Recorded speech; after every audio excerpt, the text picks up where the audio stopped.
नमस्कार दोस्तों। आज की वीडियो में हम देखेंगे कि स्पॉन्सरशिप फॉर्म फिल करने के बाद की प्रोसीजर क्या होती है और कैसे डॉक्यूमेंट अपलोड किए जाते हैं। इससे पहले वाली जो मेरी वीडियो है how to register agent and sponsorship form, जो वीडियो है उसमें आप पूरा पहले के प्रोसीजर को देख सकते हैं। वीडियो को शुरू करें उससे पहले मैं कुछ क्वेश्चंस का आंसर कर दूँ। कुछ लोगों को अभी भी कन्फ्यूज़न हो रहा है कि प्रोसीजर कैसे स्टार्ट होगी इसकी पूरी। पहले एमआर कब कटवानी है, ट्रेनिंग सर्टिफिकेट कब बनवाना है, इसको लेकर थोड़ा सा कन्फ्यूज़न है, वो मैं क्लियर कर देती हूँ। देखिए, एमआर जो है एजेंट से डॉक्यूमेंट लेने के बाद और फीस लेने के बाद आपका जो पहला स्टेप होगा ब्रांच में वो होगा एमआर कटवाना। एमआर आपकी ब्रांच के कैश काउंटर से कटेगी और एमआर कटवाने के लिए आप एक पहले स्लिप रेडी करके लेके जाएंगे। जब भी आप कैश काउंटर पे जाएंगे हमेशा एक स्लिप कैरी करेंगे, चाहे वो आप प्रीमियम जमा करवा रहे हो या कुछ भी हो, वो आपको जैसे जैसे आप काम करेंगे आपको पता चलता जाएगा।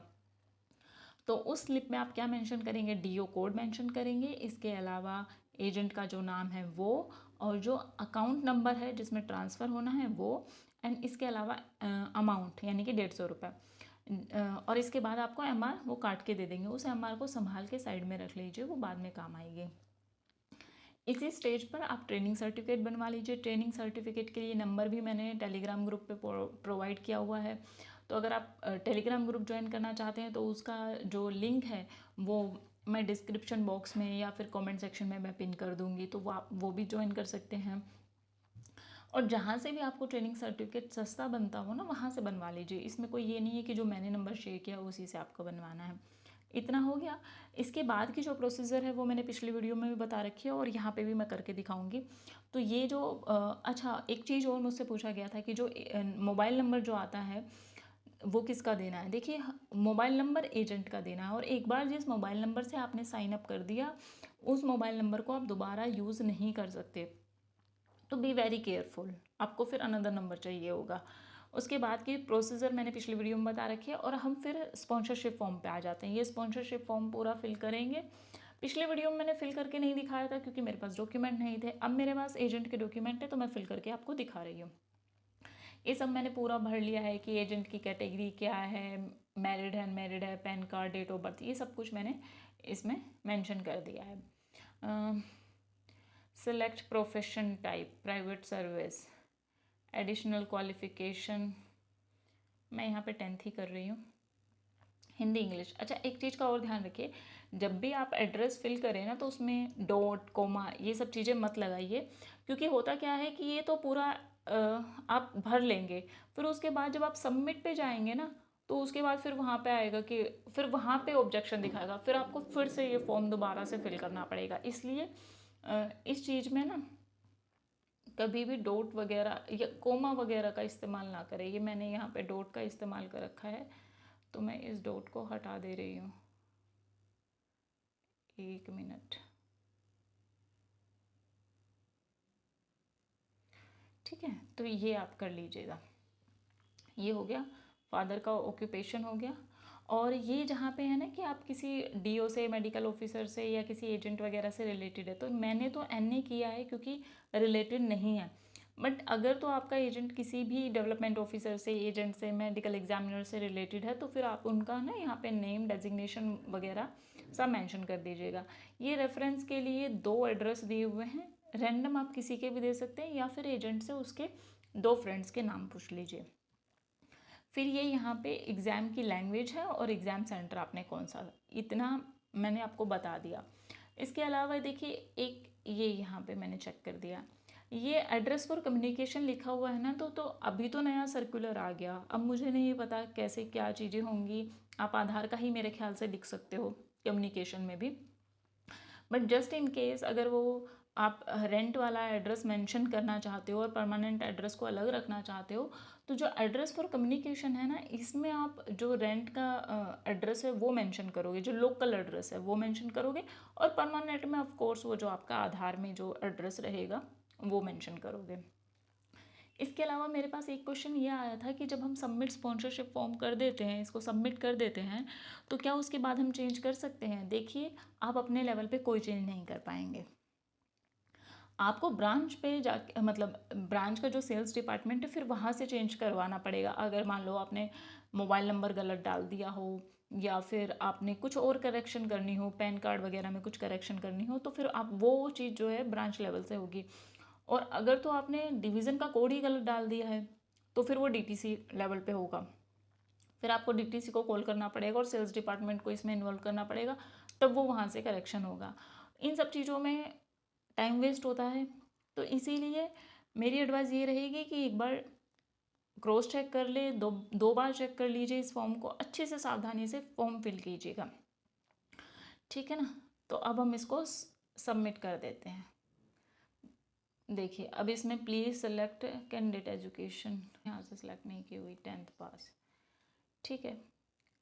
जो भी अगर आपसे कोई फॉर्म मान लीजिए कोई कॉलम रह गया है फिल करना, तो ये इस तरीके से मेंशन कर देता है।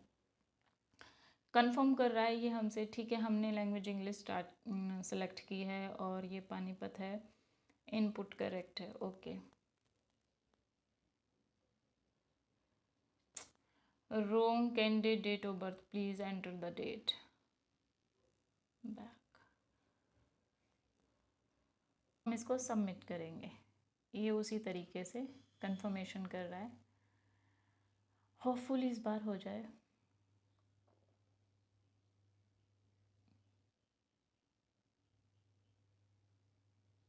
ये देखिए, ये मैं आपको दिखाना चाह रही थी, ये जो रजिस्ट्रेशन डिटेल है ना, इसका अगर आप अपने मोबाइल से फॉर्म फिल कर रहे हैं, रजिस्ट्रेशन कर रहे हैं ना, तो प्लीज़ स्क्रीनशॉट ले लीजिएगा इस तरीके से। ये मैंने स्क्रीनशॉट ले लिया, क्योंकि ये ना कई बार क्या होता है, अगर मान लीजिए हमारे यूआरएन नहीं लगता, ऑब्जेक्शन आ जाता है उसमें, तो फिर हमें है ना ये जो रजिस्ट्रेशन नंबर है, डीटीसी वाले रजिस्ट्रेशन नंबर ही पूछते हैं, ठीक है। तो अब मैं यहाँ पे लॉग आउट कर दे रही हूँ, ये हो गया। हमें फिर से आना है और एजेंट का मोबाइल नंबर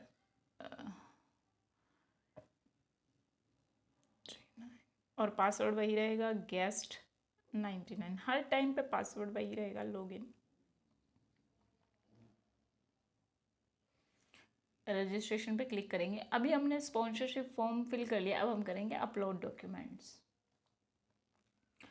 ठीक है। अब इसमें आ गया please use mobile number as login ID, okay. Password तो वही रहेगा, गेस्ट 99, 7495076739, गेस्ट 99, लॉगिन। ये देखिए, अरे ये देखिए, ये कितने डॉक्यूमेंट्स हैं, 1 2 3 4 5 6 7, 7 डॉक्यूमेंट है। क्या क्या करना पड़ेगा, पैन कार्ड में पैन कार्ड जाएगा, एज प्रूफ में 10th की मार्कशीट जाएगी। आप लोग जो क्वेश्चन कर रहे थे ना मेरे पास टेलीग्राम ग्रुप पे, 10th की मार्कशीट जाएगी। एजुकेशन क्वालिफिकेशन में भी 10th की मार्कशीट जाएगी। कैंडिडेट फ़ोटो में फ़ोटो, सिग्नेचर में सिग्नेचर, ट्रेनिंग सर्टिफिकेट में बता चुकी हूँ। और एड्रेस प्रूफ में जाएगा आपका आधार। और इसमें अगर आप जो आप पहले ही अपना जो केबी वगैरह फॉर्मेट है ना वो सेट करके रखिए। फिर एक बार अगर आपने गलत डॉक्यूमेंट अपलोड कर दिया, उसको सही कराना मतलब बहुत सिरदर्दी का काम है। आपको ब्रांच की ईमेल पे ईमेल करोगे, फिर वो चेंज करके देंगे, तो बहुत हैक्टिक सा हो जाता है। इसीलिए कोशिश करो एक ही बार में सारा काम अच्छे से तसल्ली से, या तो किसी को हायर कर लो जो आपके लिए कर दे, जो मैंने बताया था असिस्टेंट बना लो, उसी को सिखा दो, समझा दो, वो एक बार तसल्ली से चाहे घर जाके करे चाहे ऑफिस में बैठ के करे तो वो कर ले। या फिर अगर आपको ही करना है, कुछ लोग प्रिपरेशन कर रहे हैं तो मुझे उस हिसाब से सबको बताना पड़ता है, तो आपके पास इतना समय नहीं है कि आप, कई बार इन चीज़ों में ना ये दिखती तो बहुत सिंपल सी हैं, पर कई बार इन चीज़ों में ना समय थोड़ा ज़्यादा लग जाता है। अगर आपने एक भी डॉक्यूमेंट या डिटेल गलत भर दी तो फिर वहाँ पे दिक्कत हो जाती है। तो इसीलिए एक ही बार में तसल्ली से अपना काम कर लो, और जो शाम का समय बचे उसको अपनी, अगर पढ़ाई करनी है, अगर आप चाहते हो आगे पढ़ाई करना, तो एक दो घंटा आप लोग पढ़ाई करते रहिए। कुछ लोग कह रहे हैं कि भाई हमारा एग्ज़ाम आ रहा है तो हम मतलब ABM को कुछ भी लिख के भेज देंगे और फील्ड में हैं ऐसे कह देंगे, और कुछ भी फेक फेक डिटेल डेटा ला के दे देंगे कि आज इससे मिले। इससे आप BM को बेवकूफ़ नहीं बना रहे, आप अपने आप के लिए भी प्रॉब्लम क्रिएट कर रहे हैं, क्योंकि हमको तो वर्स्ट सिनेरियो भी सोच के चलना है। मेरी तो एडवाइस ये होगी कि आप अपना फील्ड में 4-5 घंटे अपना फिक्स कर लीजिए, सिंसियरली वहाँ पे एफर्ट डालिए और उसके बाद अपना आके अपना पढ़ाई कीजिए, या फिर आप किसी और को अपने लिए हायर कर लीजिए जो आपके लिए फील्ड में घूमे। मतलब आपको कुछ ना कुछ तो वे आउट करना ही पड़ेगा ना। ऐसा नहीं हो सकता कि आप फील्ड में भी 10 घंटे काम कर लें, आप पढ़ाई भी कर लें, स्पॉन्सरशिप का फॉर्म भी आप भर लें। देखिए सब कुछ तो नहीं हो पाएगा, तो हमको अपनी जो रिस्पॉन्सिबिलिटीज़ हैं वो हमको कहीं ना कहीं ट्रांसफ़र करनी पड़ेगी। तो आप देख लीजिए, किसी भी बंदे को हायर कर लीजिए या घर का ही कोई मेंबर लगा लीजिए, जैसे भी आपको सहूलियत हो वैसे आप कर लीजिए। एनीवेज, अब हम करते हैं अपलोड। ये देखिए यहाँ पे अपलोड, एंड यहाँ पे अपलोड सिलेक्टेड डॉक्यूमेंट, यहाँ पे ब्राउज का भी कहीं होना चाहिए ना। Okay, upload. अब ये अपलोड ऐसे हो जाएगा और इसके बाद चूज़ फाइल, तो ये मेरे गैलरी में ओपन होगा। चलिए कोई नहीं, मेरी गैलरी में चलते हैं।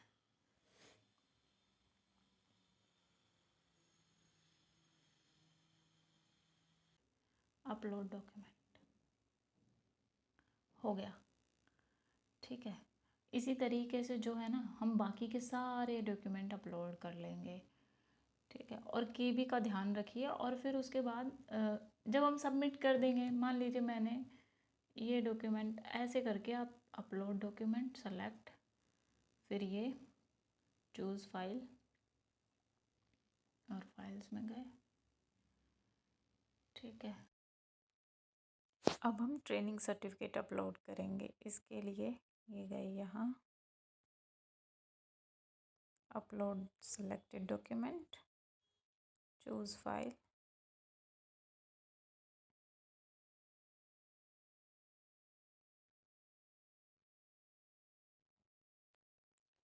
तो ये हम फाइल चूज़ कर लेते हैं। हम कर लेते हैं ये फाइल चूज़, ये फाइल चूज़ हो गई। और अपलोड डॉक्यूमेंट, तो ये अपलोड हो गया। इसके बाद हम करेंगे एड्रेस प्रूफ। एड्रेस प्रूफ में भी उसी तरीके से होगा, ये चूज़ फाइल,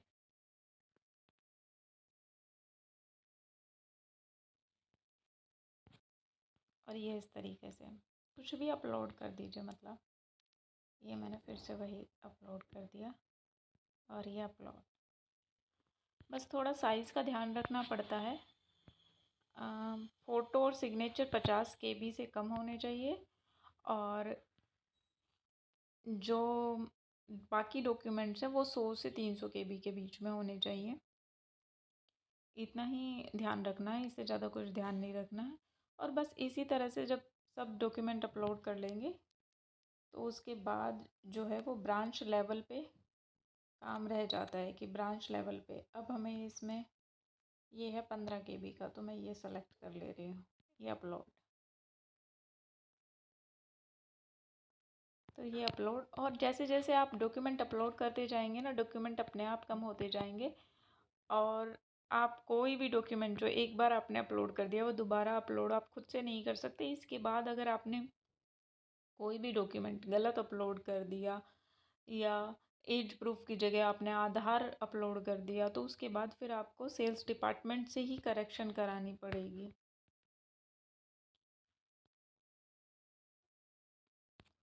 ये सिग्नेचर में हमें चाहिए 50 KB से कम, तो 50 KB से कम ये मैं सेलेक्ट कर ले रही हूँ। तो देखिए इस तरह अब आ गया है कि signature image are loaded properly. तो इस तरीके से हमने सारे डॉक्यूमेंट अपलोड कर लिए। अब हम बैक करेंगे तो हम पूरा मतलब वापस हो जाएगा। डॉक्यूमेंट हमारे अपलोड हो चुके हैं, हमारा स्पॉन्सरशिप फॉर्म रजिस्टर हो चुका है, और इसके बाद हमारा जो सेल्स डिपार्टमेंट का काम होएगा वो रह जाएगा। तो या दोस्तों, मुझे बस यही पूरी प्रोसीजर आपसे मतलब करके दिखानी थी आप लोगों को।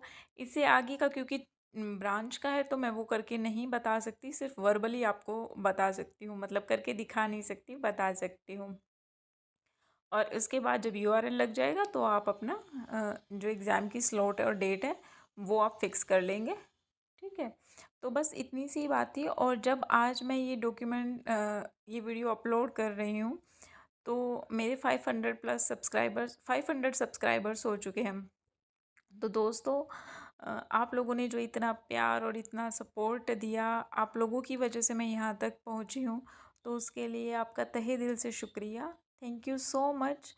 एंड अगर वीडियो पसंद आई हो, यूज़फुल लगी हो, तो प्लीज़ लाइक करें, चैनल को सब्सक्राइब करें, क्योंकि इससे मुझे मोटिवेशन मिलता है। और सब्सक्राइब करने से, लाइक करने से आपका मतलब आपकी तरफ से कुछ नहीं जाता कि आपका कुछ कम हो जाता है या कोई चार्जेस लग रहे हैं, ऐसा कुछ भी नहीं है।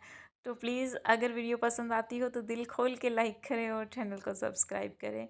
थैंक यू दोस्तों, ऑल द वेरी बेस्ट।